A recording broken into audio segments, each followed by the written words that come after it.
Hi and welcome back to my channel. This is a quick look at something which comes up from time to time. When restoring vintage radios, that in the old days they used to mark capacitors with a line at one end, and that indicated that this lead is connected to the outer foil of the capacitor. So you'd connect this lead to the lowest impedance side or to ground in the circuit, and the outer foil of the capacitor would then be acting as a screen. If you connected the opposite end to ground and this end to the signal input, then any noise that was picked up would be picked up by this outer foil and fed into your circuit. So the theory was that it was important to ground the outer foil end. And there's been a lot of discussion about how you tell which end is which. Well, one way I've found is to use a simple oscilloscope. Now, what I do is I set the oscilloscope to its most sensitive position. Ideally, we use a more sensitive oscilloscope than this one, but I will adjust the voltage to its 50 millivolt setting, which is the lowest it will go. Bring the time base back, and then when I touch the probe, let's just take this capacitor off for now. So when I touch the probe, I get a noisy 50 Hertz pickup, which you would expect. So what I'm proposing to show is that if I connect this with this foil to the signal side, which is on there, and then look at the scope, I don't know how well you'll be able to see this because I'm only using a phone to film these, but there's about 15 millivolts of noise on there. That's with the foil going to the signal side. Now we'll take the capacitor and turn it round and connect the foil end to the ground and then the signal to the other side and hold it again. And there's very little noise. It's not actually registering. It's not reading 15 millivolts now. We're getting no reading on this scope. So we go back to as we were, just to show it wasn't a fluke. Ground the non-foil side and connect the outer foil side to there. This is with me holding the capacitor, by the way, so it's picking up the noise from my fingers.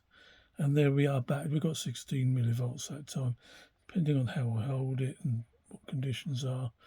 But it does show that, yes, it's true that you can get more noise if you don't ground the outer foil end.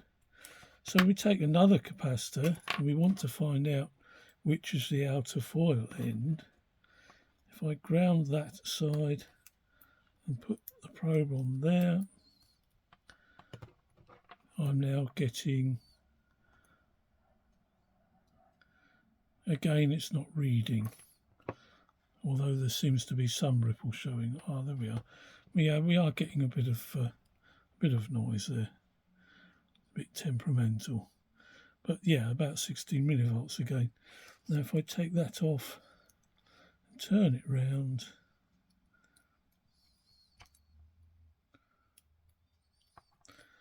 and check the other way,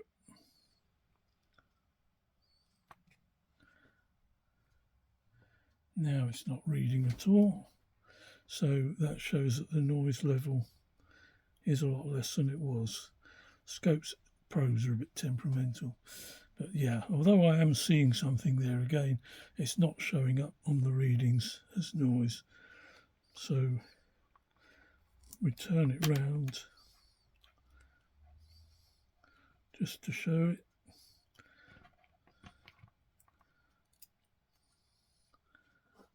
There again is the 15 millivolts.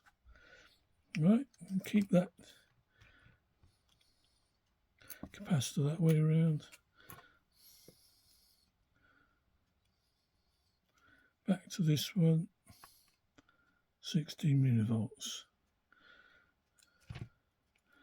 So we now know that the top line of this one is the foil end.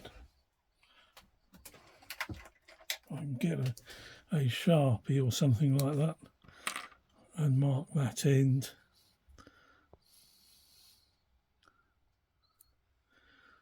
So that should show that that's the foil end. So again, we'll just go through it again. Ground one end, signal end on there,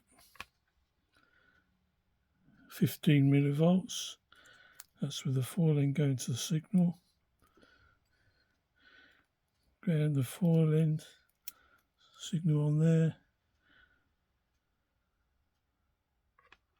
When it settles down, because I touched the wire, it's not showing anything. So yeah, that's pretty well proved that that's the foil end.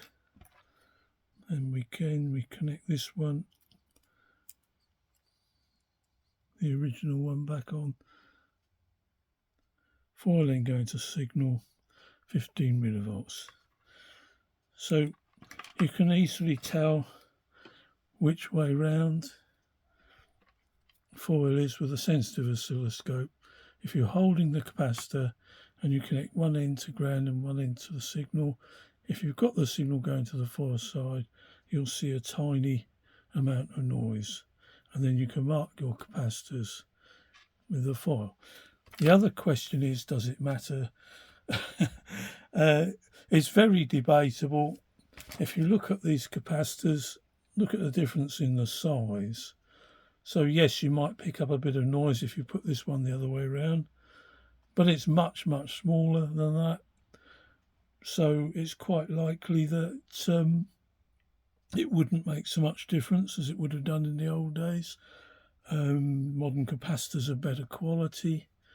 They're much smaller. So it's been debated a lot, and personally I don't think it's particularly important. But if you really want to set them up with the foil end to the ground or to the low impedance side, then that's a simple way of doing it. All you need is a sensitive oscilloscope like that, or you can use a very sensitive amplifier, but it's much easier with a sensitive oscilloscope to just see the few millivolts of noise that you get if you get it the wrong way around. I hope that's been of help to some people. Personally, as I say, I don't think it matters. But yeah, if you really want to be perfectionist and put your capacitors with a foil to the earthy side or the low impedance side, yeah, and that's how you do it. You don't need a fancy piece of kit. You can just use a sensitive oscilloscope. I hope that's been of some interest to some of you, and thanks for watching. Goodbye.